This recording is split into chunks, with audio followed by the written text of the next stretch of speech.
Masama bang lumaban para sa kalayaan? Masama bang ipagtanggol ang bayan laban sa pang-aabuso at pang-aapi?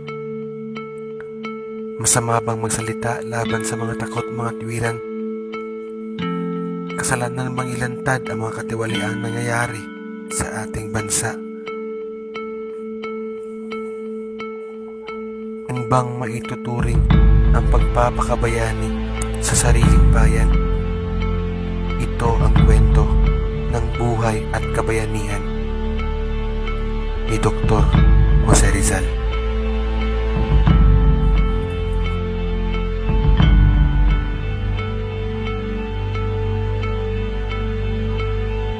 Nilang ako sa Calamba noong 11 ng Hunyo taong 1861 sa banggitan ng alas 11 at alas 12 ng gabi, araw noong Miyerkules.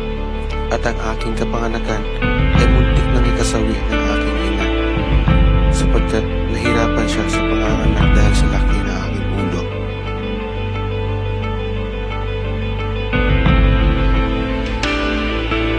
Isidora Alonso, o mas kilala sa pangalang Doña Lolay. Hindi ordinaryo ang aking ina. Mahilig siya sa literatura at mas mahusay magsalita ng Espanyol kesa sa akin. Ang aking ina ay ang una kong guro. Kung hindi dahil sa kanya, ano kaya ang kinasapitan ng aking pag-aaral at kapalaran?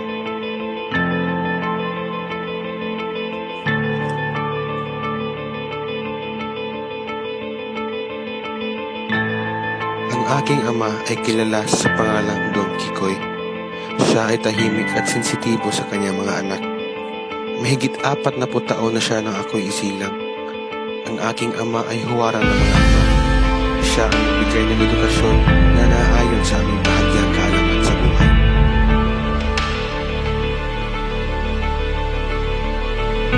Apat na taong gulang ako noong ako'y unang lumuha dahil sa pagmamahal at pagdadalamhati sa pagkamatay ng ating pinakababatang kapatid.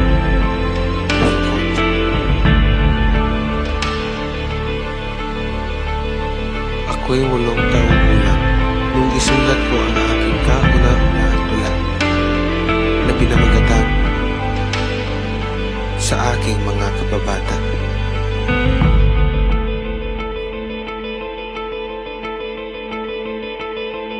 Inihatid ako ng aking kapatid na si Pasiano sa binyan.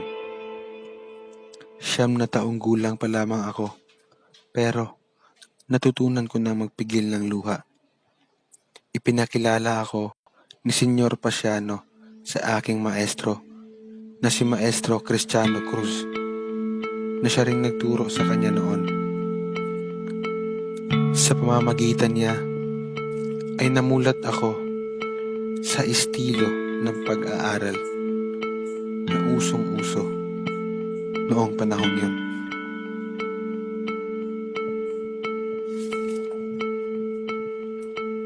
Ayaw ko nang bilangin ang mga palong tanggap ko. Lagi ako nangunguna sa klase, pero sa kabila ng aking reputasyon bilang mabait na bata, bihira ang araw na hindi ako nakakatanggap ng 3 hanggang 6 na palo.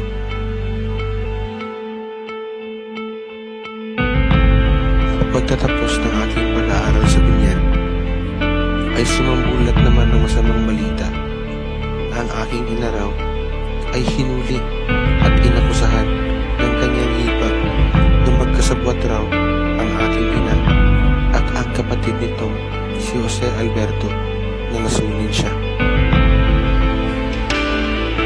Nawala na ako ng tiwala sa pagkikipag-kaibigan. Ganoon na lamang ang lungkot na naramdaman ko nung inihatid ako ng aking kapatid na si Pasiano sa Ateneo Municipal na nooy nakatirig sa Intramuros.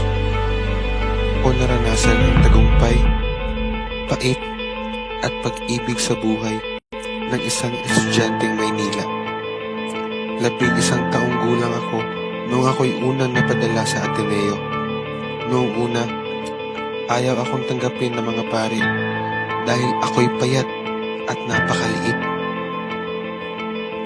Ding kinahantungan ng aking ina sa panahong ito ay wala akong ibang kinapitan kundi ang Diyos na ang aking ina noong ako'y nakatapos sa kursong sekundarya sa Ateneo. Muli akong bumalik dito upang tapusin ang aking kursong Bachelor in Artes.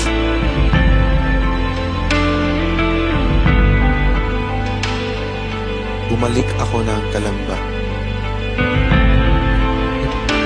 Ayaw na akong pabalikin sa pag-aaral ng aking ina. Anyay, sapat na ang aking nalalaman. At kapag nagdagan pa ito'y magpupukutan na ako ng ulo.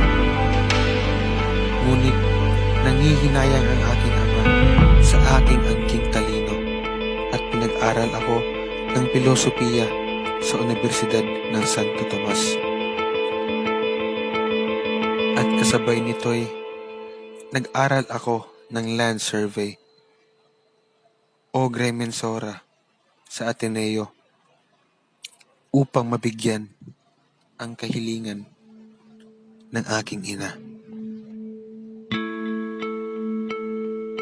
Pagkatapos ng isang taon ay nagpasya akong mag-aral na lang ng medisina matapos kong malaman na mabubulag na ang aking ina.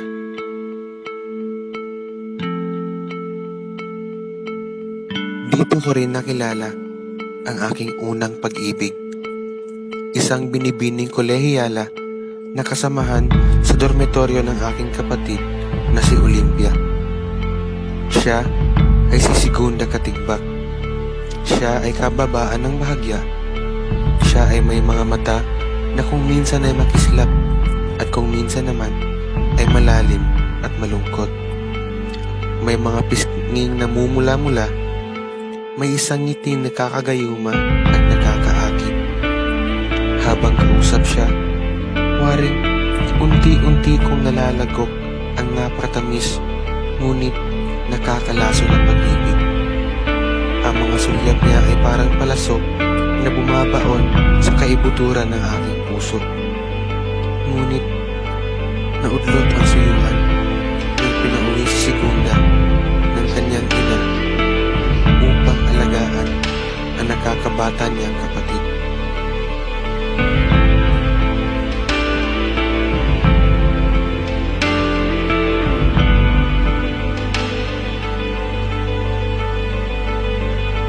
Araw, habang ako'y nasa Calamba upang mabakasyon, ay nakaligtaan kong saluduhan ng isang tiniente ng Guardia Civil. 3 hagupit lang ang natanggap ko at nilapit ang kaso sa Malacanang. Ngunit hindi ako pinansin nang malaman ko na hindi kilalanin at hindi sapat na pag-aaral sa Santo Tomas upang makapagpagamot ay nabuo ang aking pasya na makapag-aral sa Espanya.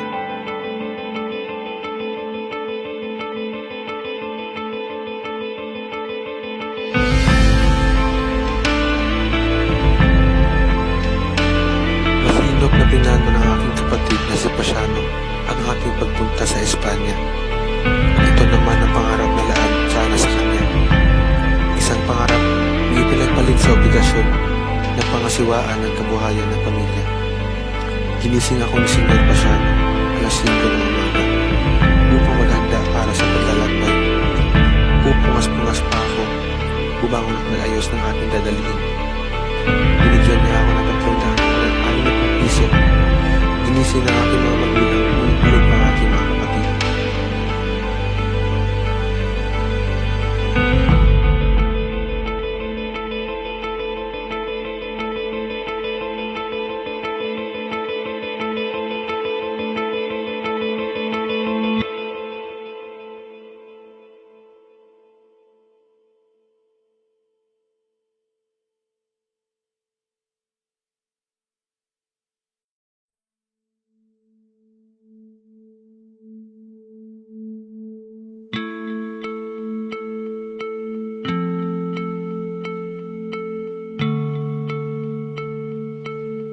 Nilago ko ang isang tasang kape at malungkot kong tinitigan ang aking mga kapatid. Walang kaalam-alam ang mga magulang nung maisip ko na iiwanan ang aking pamilya. Umalo na ang luha sa aking mga mata. Kay laking sakripisyo para sa isang kabutihan na hindi mo man matatapatan.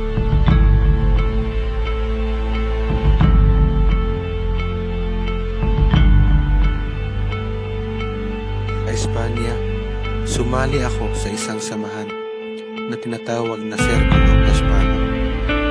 Isang samahan na nagtitipon-tipon upang pag-usapan ang kahit ano tungkol sa Pilipinas. Nung natapos ako ng medisina, ay agad ako nagtungo sa Paris upang magsanay at mag-ensayo ng pagkadoktor.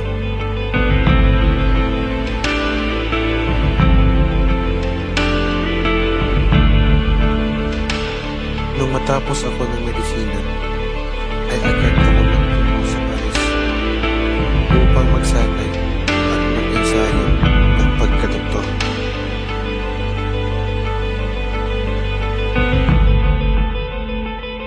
Nagsimula na rin kaming magsulatan ni Ferdinand Blumentritt.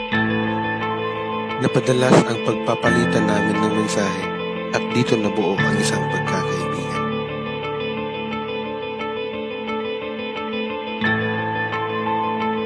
Panahong ito ay tinapos ko na ang aking nobelang Noli Me Tangere.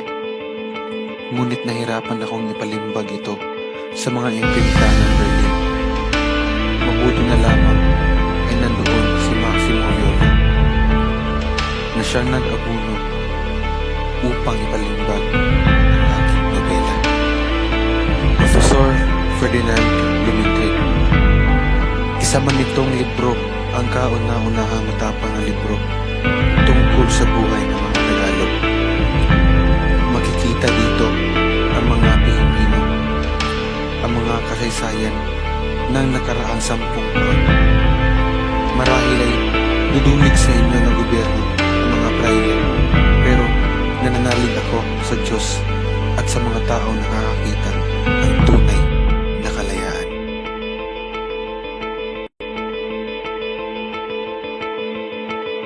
Naging maluwag ang pagtanggap ng tao sa akin. Nagpatayo din ako ng klinika at tinatawag kong uliman. Ngunit dahil sa Noli Me Tangere ay naging mainit din ang mga mata ng mga praile, kaya't minarapat ko na lang na umalis. Nagpunta ako ng Japan at dito ko nakilala ang Haponesang si Usi-san. Walang sino mang babae ang nagmahal sa akin tulad niya. Ngunit naudlot ang suyuan dahil sa aking misyon.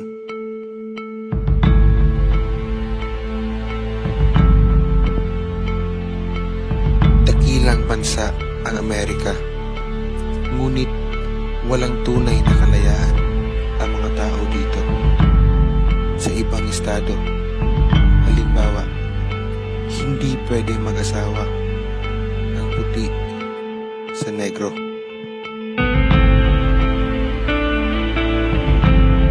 Dito ay natagpuan ko ang librong isinulat ni Alberto Morgan. Ginawa ko itong anotasyon, bumalik ng Paris at inilimbag muli ang libro.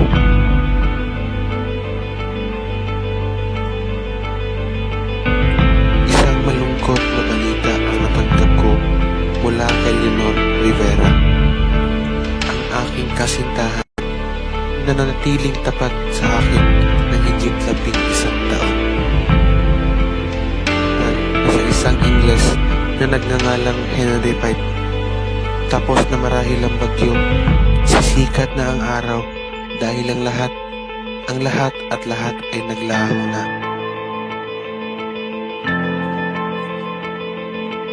Nawala na ang lahat sa akin at wala nang maaaring mawala.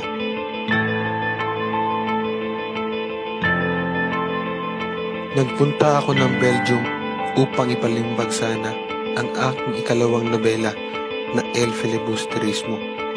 Ngunit gaya ng dati ay kinapos ako. Sa kabutihang palad ay dumating si Ventura Valentin upang magpaluwal ng pera para sa pagpapalitan ng aking nobela. Ang kaibigan naman niya, si Jose Basa, ang nagpautang ng pera para sa aking pamasahe tungong Hong Kong.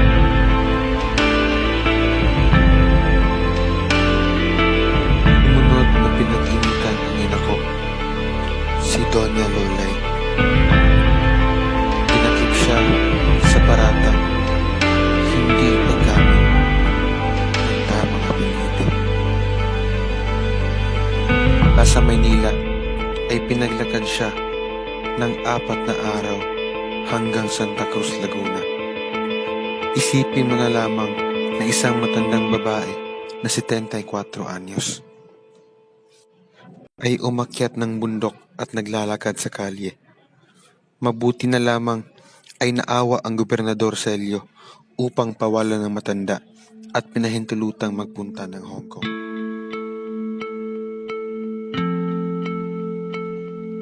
Muli ay nagsama-sama kaming pamilya. Nagtayo ako ng klinika at ang aking mga kapatid na babae ang nagsilbing katulong ko sa klinika. Hindi nagtagal ay pinahintulutan na rin akong umuwi sa Pilipinas.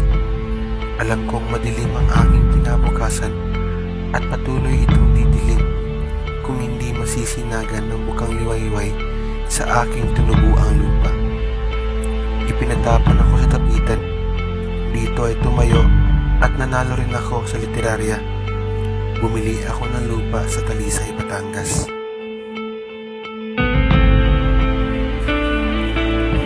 Nagpatayo ng klinika at nagtatag ng eskwelahan.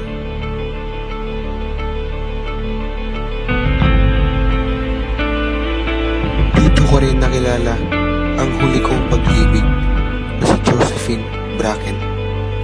Sinamahan niyang magpatingin sa mata ang kanyang ama-amahan. Hindi naglaon, nahulog ang loob namin sa isa't isa.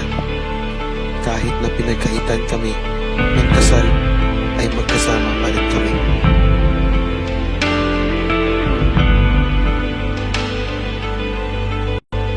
Iniit ako sa Port Santiago noong mga unang araw ng Nobyembre. Nilitis ako noong 26 ng Disyembre. Makaraan ng 3 araw ay hinatulan ako ng parusang kamatayan.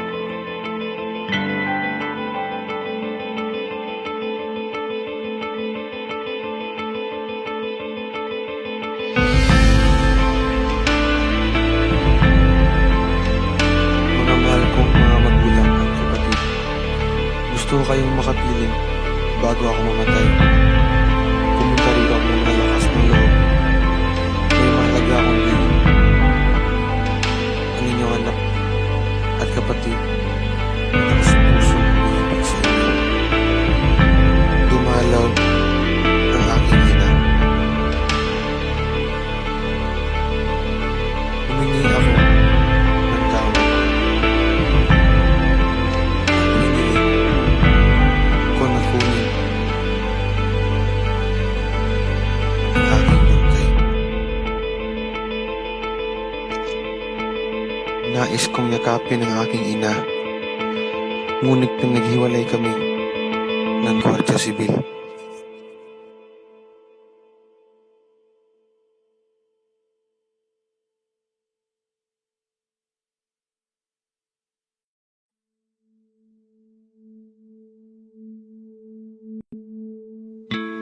Sinulatan ko ang aking mga mahal sa buhay na hindi nakapagpaalam.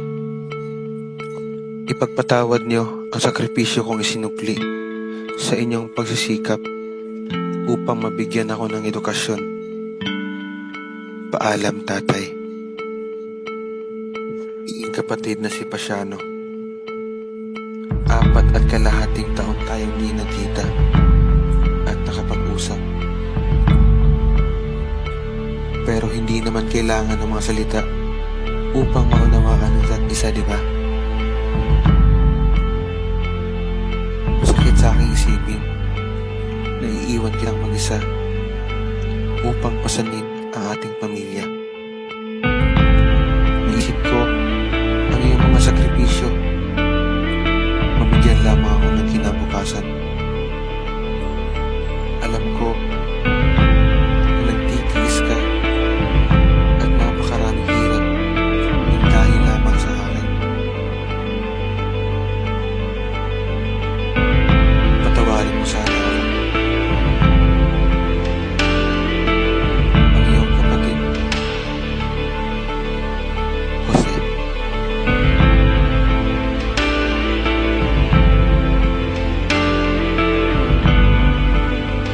Mahal na magulang at mga kapatid, kapilas ng aking kaluluwa at pag-ibig. Mga kaibigan, bata pang maliliit sa aking tahanan, hindi mo masisilip kailanman.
Contestant number 1.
Yeah.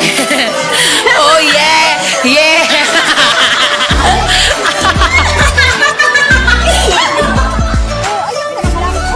Dalagang Pilipina. Yeah. Oh yeah.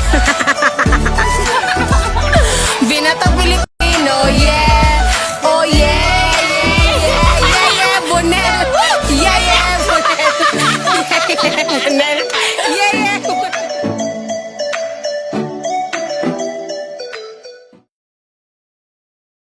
Special thanks to Mission Society of the Philippines for the perfect place.